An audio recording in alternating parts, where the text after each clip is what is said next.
Dear students, good morning. Shiv Shakti Bal senior secondary के विद्यार्थियों को बहुत बहुत शुभकामना। मैंने आपको कल ही कहा था कि हम जो है वो अब आपके अध्ययन को लेकर के डेली जो है वो कुछ ना कुछ आपके लिए टॉपिक को लेकर के वीडियो क्लासेस को अपलोड करेंगे। ये वीडियो क्लासेस जो है वो पहले कुछ शुरू के दिनों में हम आपके लिए कोई ऐसे टॉपिक को लेकर के आएंगे जो आपके आगे जो है वो बुक को पढ़ने में सहायता करेंगे। जैसा कि मैंने कल कहा था, मैं आपको लैंग्वेज विषय से संबंधित, ठीक है, जैसे संस्कृत है या हिंदी है। आज जो है मैं आपके लिए संस्कृत जो सामान्य व्याकरण है उसका एक बहुत ही प्रमुख टॉपिक जिसे हम यहाँ पर क्लियर करेंगे, जिसे हम यहाँ पर पढ़ेंगे। और मेरा ये मानना है कि ये जो टॉपिक है वो आपके कक्षा 6 से लेकर के 10 के लिए, हालांकि विद्यालयों में जो है वो कक्षा 3 से भी जो है वो संस्कृत शुरू हो जाती है, जिसमें कुछ सामान्य वर्णमाला से संबंधित, कुछ पुल्लिंग स्त्रीलिंग शब्दों से संबंधित या सामान्य जो है वो व्याकरण, कुछ फलों के नाम, सब्जियों के नाम या और भी जो है वो विशेष जो है वो नामों से या संस्कृत शब्दावली जो है उससे बच्चों को अवगत कराया जाता है। कक्षा 6 से जो है वो आपके संस्कृत का जो है वो पूर्ण एक अध्ययन जो है वो स्टार्ट हो जाता है। मैं आज आपके सामने एक टॉपिक ला रहा हूँ संस्कृत व्याकरण के अंदर धातु लकार। फिर से बता रहा हूँ, धातु लकार, ठीक है। इस धातु लकार के माध्यम से हम संस्कृत में काल का ज्ञान करते हैं, जो क्रिया संबंधी काल का अपन ज्ञान करते हैं। मोटे तौर पर या प्रमुख तौर पर जो है वो धातु लकार 5 प्रकार के हैं: लट लकार, दृढ़ लकार, लंग लकार, लोट लकार और विकर्ण लकार। फिर से बता रहा हूँ, सामान्य रूप से धातु लकार हम यहाँ पर पढ़ रहे हैं। धातु लकार के जो है प्रमुख 5 प्रकार है, जो कक्षा 6 से लेकर के कक्षा 10 तक अपन अनिवार्य रूप से पढ़ते हैं, जिनमें है धातु लकार। पहला आपके लट लकार, दूसरा है दृढ़ लकार, तीसरा है आपके लंग लकार, चौथा है आपके लोट लकार और पांचवा आपके विकर्ण लकार। ये जो पांचों लकार है ये सभी अपने अपने काल के संबंध में हमें जानकारी देते हैं। जैसे लट लकार है तो वर्तमान काल के बारे में जानकारी देता है, ठीक है। मैंने आपको कहा था हमें भारत सर्वेक्षण अधिकार आयोग की गाइडलाइन की पालना भी करनी है। इस संबंध में जो है हमें कुछ ऐसी वीडियो जिनमें हमें नियत समय का भी ध्यान रखना है, ठीक है। तो मैं यहाँ पर आपको सामान्य तौर पे जो है वो एक बार इन सब चीजों का ध्यान देना चाहता हूँ। मेरी कोशिश रहेगी कि इस सामान्य तौर पे अगर मैं आपको कुछ बता रहा हूँ तो आप ये टॉपिक को फुल समझ जाओगे, पूर्णतः जो है अच्छे प्रकार से समझ जाओगे। इसलिए मैं यहाँ पर बहुत ही कम शब्दों में, बहुत ही कम समय के अंदर आपको अधिक से अधिक जानकारी देना चाहता हूँ। ये मेरा जो वीडियो है वो आपका पार्ट 1 होगा। पार्ट 2 के अंदर जो है मैं आपको वीडियो को अपलोड करूंगा, जिसके अंदर मैं इसके आगे का जो आपको ज्ञान है मैं भी आपको बता दूंगा, उसके विषय में आपको बताया जाएगा। आज आपके लिए पार्ट 1 है वीडियो।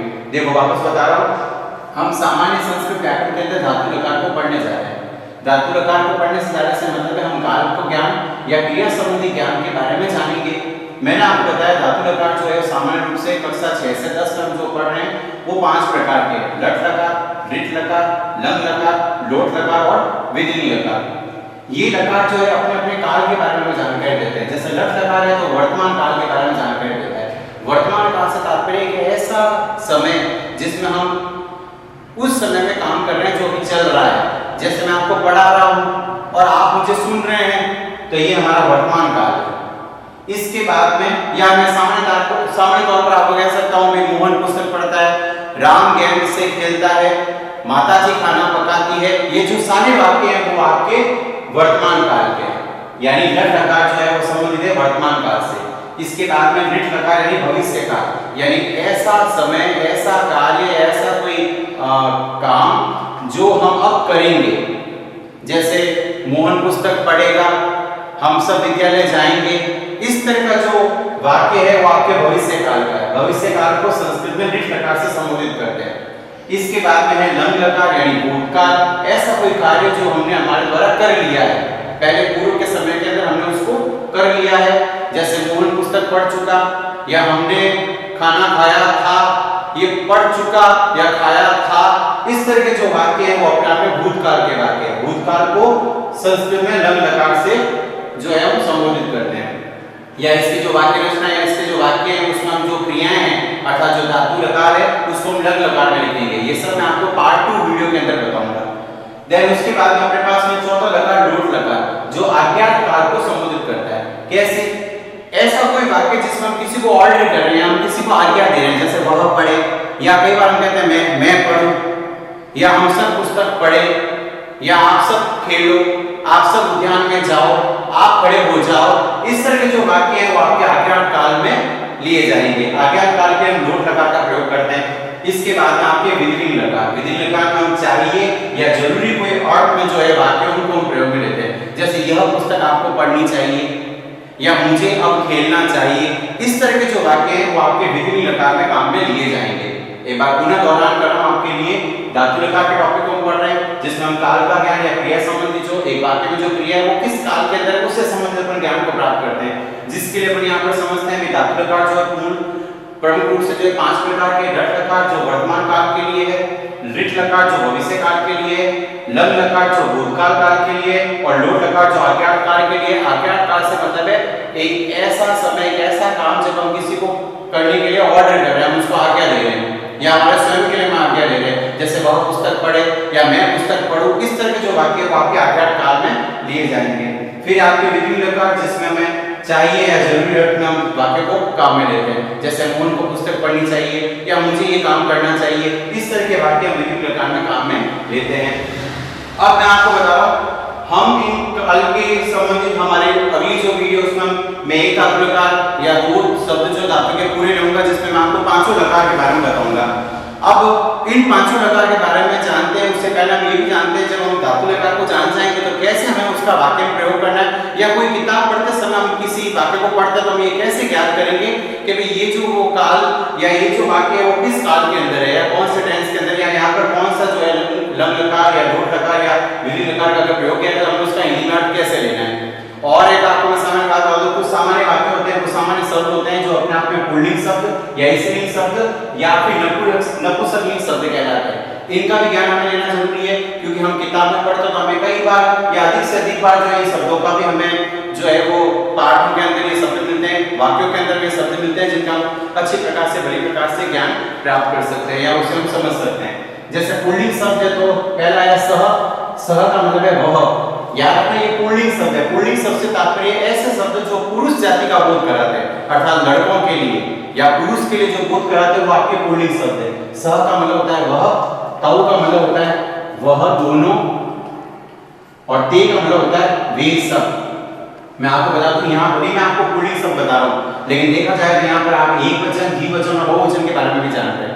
संस्कृत एक ऐसी भाषा है जिसमें आप जो है वो 3 लिंगों को पढ़ते हैं, पुल्लिंग, स्त्रीलिंग और नपुंसकलिंग, और 3 वचन के बारे में भी आप पढ़ते हैं, एक वचन, द्विवचन और बहुवचन। एक वचन से तात्पर्य है ऐसा कोई भी व्यक्ति या ऐसा कोई भी शब्द या ऐसा कोई भी वस्तु जो एक के बारे में आपको ज्ञान कराता है, द्विवचन में 2 के बारे में और बहुवचन में 2 से अधिक के बारे में। तो ये आपको हो गया स यानी वह। याद रखना हम पुल्लिंग शब्दों को पढ़ रहे हैं। पुल्लिंग शब्दों से तात्पर्य पुरुष जाति का बोध कराने वाले या ऐसा शब्द जो मैं पुरुष के विषय में या लड़कों के विषय में या पुरुष जाति के विषय में बोध कराते हैं वो आपके पुल्लिंग शब्द है। स यानी वह, तौ यानी वह दोनों, ते यानी वे सब।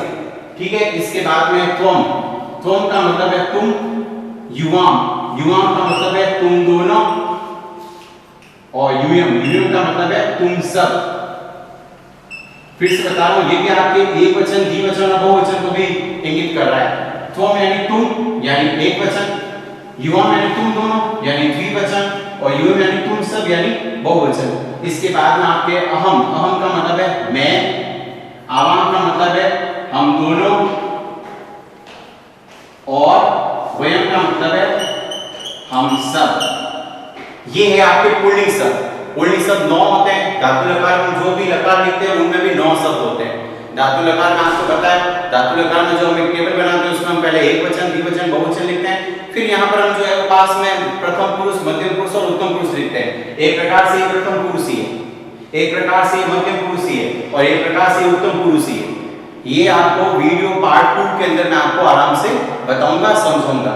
एक बार हमने यहाँ पर ध्यान किया है धातु लकार के विषय में और पुल्लिंग शब्दों के विषय में। पुल्लिंग शब्द है स, तौ, ते, त्वम, युवाम, यूयम, अहम, आवाम, वयम। स, तौ, ते का मतलब है वह, वह दोनों, वे सब। त्वम, युवाम, यूयम का मतलब है तुम, तुम दोनों, तुम सब। और अहम, आवाम, वयम का मतलब है मैं, हम दोनों और हम सब। इसी के साथ में आपके स्त्रीलिंग शब्द है। स्त्रीलिंग शब्द में सिर्फ ये जो शुरू के जो 3 वर्ड है आपके ये आपके चेंज है, बाकी आपके सब सेम है। कैसे? सा का मतलब है वह, ध्यान रखना अपन स्त्रीलिंग शब्द को जान रहे हैं। स्त्रीलिंग का मतलब है ऐसे शब्द जो स्त्री जाति का बोध कराते हैं, यानी किसी लड़की के लिए। सा यानी वह, ते यानी वह दोनों, और ता यानी वे सब। अब देखो आप यहां पर भी ते है और यहां पर भी ते है। ये जो ते है वो पुल्लिंग शब्द का है, स तौ ते यानी वे सब, और ये जो ते है वो स्त्रीलिंग शब्द का है, यानी वह दोनों। ये हमें ज्ञात कैसे होगा? जब हम वाक्यों को करेंगे। जैसे मान लो एक वाक्य दे रखा है कि वह दोनों पुस्तक पढ़ते हैं। ध्यान रखना, वह दोनों पुस्तक पढ़ते हैं, इस वाक्य से ज्ञात होता है कि पुल्लिंग का वाक्य है। तो ऐसे स्थान पर अपन वह दोनों के लिए जो है वह तौ शब्द को काम में लेंगे, वह दोनों पुस्तक पढ़ते हैं। और अगर यही वाक्य मैं बोल दूं वह दोनों पुस्तक पढ़ती है, ध्यान रखना वह दोनों पुस्तक पढ़ती है, मैंने ये वाक्य बोला है। तो जब ये वाक्य भी मैं बोल रहा हूं वह दोनों पुस्तक पढ़ती है से तात्पर्य ये जो वाक्य है वो स्त्रीलिंग के लिए आया है, तो वह दोनों अपन ते शब्द को काम में लेंगे। फिर से बता रहा हूं, वह दोनों पुस्तक पढ़ते हैं तो तौ, वे दोनों पुस्तक पढ़ती है तो ते। अगर मैं कहूं वह सब खेलते हैं या वे सब खेलते हैं तो ते, और वे सब खेलती है तो ता। बस यही अंतर, बस यही जो ज्ञान है वो हमें यहाँ पर प्राप्त करना है। ये आपको वीडियो नंबर 1 और 2 के माध्यम से अच्छी प्रकार से समझाया जाएगा। फिर से बता रहा हूँ, पुल्लिंग शब्द स तौ ते, त्वम युवाम यूयम, अहम आवाम वयम, ये कुल 9 है। इसी के साथ में स्त्रीलिंग शब्द सा ते ता, यानी वह दोनों वे सब। स्त्रीलिंग शब्द से मतलब है ऐसे शब्द जो स्त्री जाति का बोध कराते हैं, अर्थात लड़की के लिए जो संबोधित किया जाता है, लड़की के लिए जो कहा जाता है, वे शब्द जो है वो आपके स्त्रीलिंग शब्द है सा ते ता। इसके साथ ये में सेम है, त्वम युवाम यूयम, अहम आवाम वयम। ये सेम कैसे है? जैसे मान लो अगर एक वाक्य में कह दूं तुम पुस्तक पढ़ते हो, और मैं अगर कह दूं तुम पुस्तक पढ़ती हो, तो यहाँ पर जो है ये सेम रहेगा। इसके लिए तुम के लिए अगर वो स्त्रीलिंग है चाहे पुल्लिंग है, यहाँ पर त्वम शब्द इस काम में आएगा। बस ये ऊपर जो 3 शब्द है ये आपके चेंज है, स तौ ते। स तौ ते आपके पुल्लिंग के शब्द है, जिसका तात्पर्य वह दोनों वे सब। वह दोनों वे सब है आपके पुल्लिंग स तौ ते, यानी पुरुष जाति को बोध कराने वाले। सा ते ता आपके है वह दोनों वे सब, यानी स्त्रीलिंग का बोध कराने वाला, अर्थात वे शब्द जो स्त्री जाति का बोध कराते हैं। इसी के साथ में आपके कुछ शब्द ऐसे भी है जो नपुंसकलिंग, यानी कोई चीजें वस्तुएं जिनके विषय में हमें ज्ञान कराना है। जैसे यह पुस्तक है, या यह दोनों पुस्तक है, या ये सब पुस्तक है, या यह फल है, या 2 फल है, या ये सब फल है। तो वहां पर आपके जो है तत् ते तानी, अर्थ जो इनका वो बनता है वह दोनों और वे सब। ठीक है, वह दोनों वे सब, ये आपके नपुंसकलिंग शब्द है। नपुंसकलिंग शब्द से मतलब है ऐसे शब्द जो किसी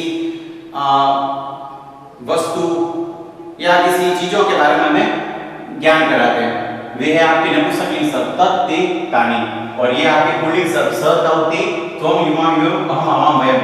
और स्त्रीलिंग शब्द आपके सा ते ता, यानी वह दोनों वे सब। ये है आपका वीडियो नंबर 1, जिसके माध्यम से मैंने आपको संस्कृत व्याकरण में एक सामान्य टॉपिक धातु लकार के विषय में आपको मैंने बताया है। ठीक है, और ये जो सामान्य टॉपिक है ये हमारा वीडियो नंबर 1 है, जिसके विषय में आपको मैं बता रहा हूँ। अब वीडियो नंबर 2 के अंदर हम नंबर वाइज जो है वो एक धातु लकार को समझेंगे, और मैं आपको बताऊंगा इन धातु लकार के विषय में कि ये जो धातु लकार है वो हम अलग अलग एक शब्द में काम में लेकर के पहले कोई ऐसा टॉपिक में काम में लूंगा, एक ऐसा धातु लकार में काम में लूंगा जिससे हम इसको आराम से समझेंगे। ठीक है, एक बार आप ब्लैक बोर्ड को अच्छी तरह से देख लीजिए। यहाँ पर मैंने क्या क्या नोट किया है, ये आपको अपनी अभ्यास पुस्तिका में लिखना है। कक्षा 6 से 10 के लिए बहुत ही महत्वपूर्ण टॉपिक है। पुस्तक पढ़ने से पहले, किताब में कोई भी पाठ पढ़ने से पहले हमें ये जो सामान्य ज्ञान है संस्कृत का, ये लेना बहुत जरूरी है।